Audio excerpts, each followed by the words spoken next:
Okay जी। Movements of the eyeball. Movement of the eyeball occur in three axes. ये three axes कौन से हैं? Vertical, horizontal जिसे transverse axis भी कहते हैं, and AP axis. Each axis two movements. कोई भी एक्सिस हो उस पर दो मूवमेंट, यानी टोटल मूवमेंट्स हैं इन द 6 कार्डिनल डायरेक्शंस। फिर हम जितनी भी मूवमेंट्स देखते हैं आई बॉल की, they are called as rotatory movements. ठीक है, rotatory movements. And rotatory movements के लिए हम कंसीडर करेंगे एक प्राइमरी पोजीशन या न्यूट्रल पोजीशन, जो हम लेंगे या तो मिड पॉइंट ऑफ प्यूपिल या सुपीरियर पोल ऑफ द आई, और फिर उससे देखेंगे कि किस डायरेक्शन में मूवमेंट हो रही है। एक्सिस ऑफ मूवमेंट्स में पहला एक्सिस आ गया वर्टिकल एक्सिस।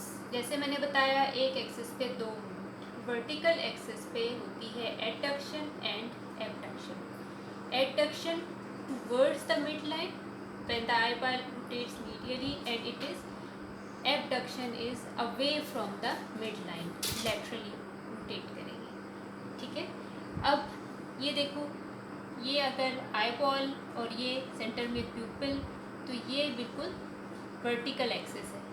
ठीक है, और पोजीशन क्या है? Primary position in the anatomical position when the eyes look straight ahead, तो ये प्यूपिल से पास हो रहा है। अब इस पर जो मूवमेंट्स हैं, इसके लिए सिंपल मूवमेंट तो मीडियल रेक्टस एडक्शन करेगा और लैटरल रेक्टस एबडक्शन करेगा। ज़रा मीडियली आ रहा है, मीडियल साइड पर अटैच है। जब ये कॉन्ट्रैक्ट करेगा तो आई बॉल मीडियली मूव कर लेगी, और जब लैटरल रेक्टस कॉन्ट्रैक्ट करेगा तो आई बॉल लैटरल मूव कर लेगी। और ये है एक्सिस, वर्टिकल एक्सिस, जो पास हो रहा है vertically from the eyeball. So prime mover in adduction is medial rectus. यहाँ तक तो सिंपल है, बट अब थोड़ा सा आ जाते हैं। मैंने आपको बताया थोड़ी देर पहले कि optical axes and orbital axes does not coincide. ठीक है, वो डाइवर्ज करता है 23 डिग्री। दूसरी बात ये है कि एपेक्स इज डायरेक्टेड पोस्ट्रोमीडियली और बेस है एंट्रोलैटरल। तो अब जब हम यहाँ देखते हैं तो प्राइमरी पोजीशन में सुपीरियर रेक्टस मसल, और बिल्कुल इसी लाइन में inferior rectus muscle, they approach the eyeball from medial side, क्योंकि एपेक्स पोस्ट्रोमीडियल है। They approach the eyeball from the medial side. So अगर आप इनका लाइन ऑफ पुल देखें इस डायरेक्शन में, तो it is medial to vertical axis. ये वर्टिकल एक्सिस है। सो जब सुपीरियर रेक्टस या इंफीरियर रेक्टस कॉन्ट्रैक्ट करेंगे तो ये भी आई बॉल को एडक्ट करेंगे टूवर्ड्स मिड लाइन। ठीक है, तो हम कहेंगे कि प्राइम मूवर तो मीडियल रेक्टस मसल है, लेकिन superior rectus and inferior rectus synergistic muscles हैं, और ये तीनों मसल्स कलेक्टिवली कहलाते हैं कन्वर्जेंट्स और adductors of the eyeball. Now जितने भी एक्सेस हैं वो पास करते हैं फ्रॉम इक्वेटर। अब इक्वेटर क्या है? An imaginary line which divide the eyeball into interior and posterior halves. अगर हम सुपीरियर व्यू से देख रहे हैं आई बॉल को, तो ये इक्वेटर की लाइन हो गई। एक और मिड लाइन ड्रॉ की तो इस तरह से 4 क्वाड्रेंट्स बन गई। ठीक है, ये लेटरल एस्पेक्ट पे इंटीरियर एंड पोस्टीरियर, और मीडियल एस्पेक्ट पे इंटीरियर एंड पोस्टीरियर क्वाड्रेंट्स। ये इंटीरियर एंड पोस्टीरियर पोल हो गए, और ये लेटरल और मीडियल पोल हो गए। तो वर्टिकल एक्सिस सुपीरियरली यहाँ से पास होगा। अगर ट्रांसवर्स एक्सिस है तो वो बिल्कुल इक्वेटर की लाइन में पास होगा, और जो एपी एक्सिस है वो यूँ प्यूपिल के सेंटर से पास होगा। तो ये हो गए 3 एक्सिस। हमने पढ़ा कि वर्टिकल एक्सिस पर प्राइम मूवर लेटरल रेक्टस है जो एबडक्शन करता है, यानी अवे फ्रॉम मिड लाइन। ठीक है, लेटरल रेक्टस मसल। बट दूसरा एक मसल देखो, superior oblique muscle, axis same है। सुपीरियर ओब्लीक मसल अराइज तो होता है मीडियल साइड से, passes through pulley and it get inserted on posterolateral quadrant of the eyeball in its upper aspect. ठीक है, अब पुली या ट्रोक्लिया की वजह से इसकी लाइन ऑफ पुल चेंज हो जाती है। अब जब ये इस डायरेक्शन में पुल करेगा तो ये पोस्टीरियर पोल को मूव करेगा मीडियली। इसका इंटीरियर हाफ पे एक्शन नहीं है। जब ये posterior part of eyeball को मूव करेगा मीडियली तो interior half of eye ball automatically lateral move हो जाएगा। समझ रहे हो? पोस्टीरियर पार्ट अगर मीडियली जाएगा तो ज़ाहिर इंटीरियर पोल लेटरल चला जाएगा। तो in this way vertical axis पर सुपीरियर ओब्लिक मसल एब्डक्शन करता है। ठीक है, इसी तरह से इंफीरियर ओब्लिक मसल जो इंटीरियर पार्ट मीडियल साइड से आ रहा है वो भी पोस्ट्रोलेटरल क्वाड्रेंट पर इंफीरियर पार्ट पर आकर अटैच होता है। इसका भी सेम मैकेनिज़्म होगा। जब ये कॉन्ट्रैक्ट करेगा तो posterior part of eyeball को मीडियली मूव करेगा तो interior part of eye ball automatically lateral चला जाएगा, यानी abduction.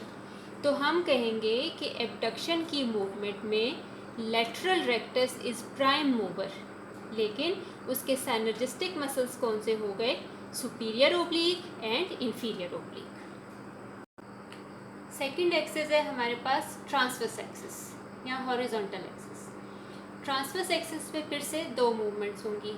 Elevation moves the eyeball upwards and depression rotation of eyeball downwards. ठीक है, अपवर्ड एंड डाउनवर्ड मूवमेंट दोनों transverse axis पर होंगी। अब ट्रांसवर्स एक्सिस पास करेगा अलोंग द इक्वेटर, जैसे अभी मैंने आपको बताया।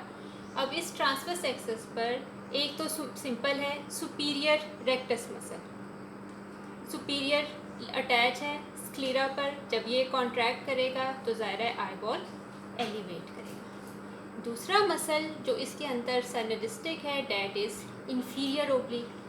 अब हैरान होंगे कि इंफीरियर ओब्लिक तो इंफीरियर एस्पेक्ट से आ रहा है, तो फिर ये किस तरह से आई बॉल को एलिवेट करेगा?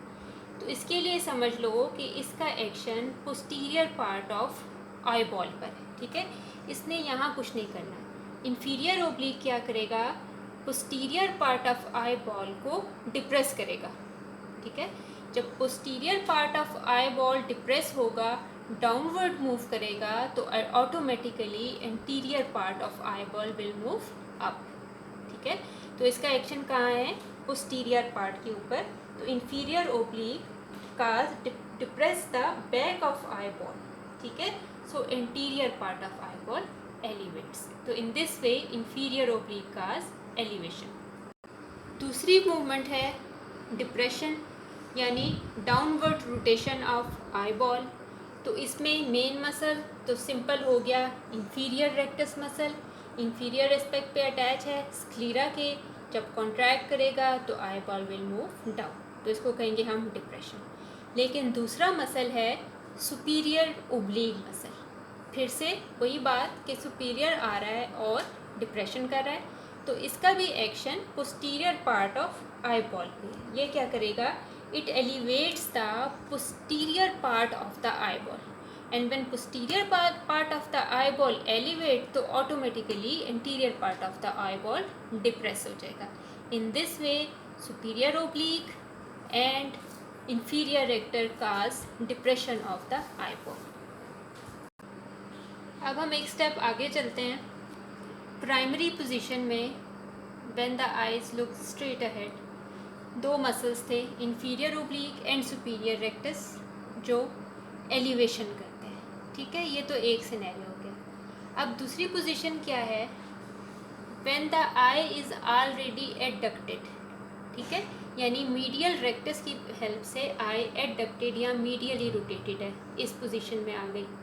अब इस सिचुएशन में ओनली इंफीरियर ओब्लिक, सिर्फ ओब्लिक इंफीरियर ओब्लिक मसल काज एलिवेशन। वो कैसे? अब आप देखो इस पोजीशन में axis of gauge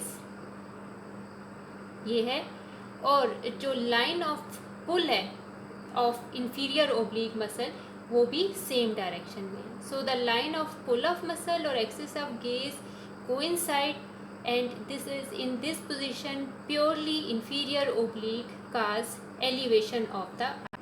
Similarly, in primary position, superior oblique muscle and inferior rectus muscle both cause depression of the eyeball.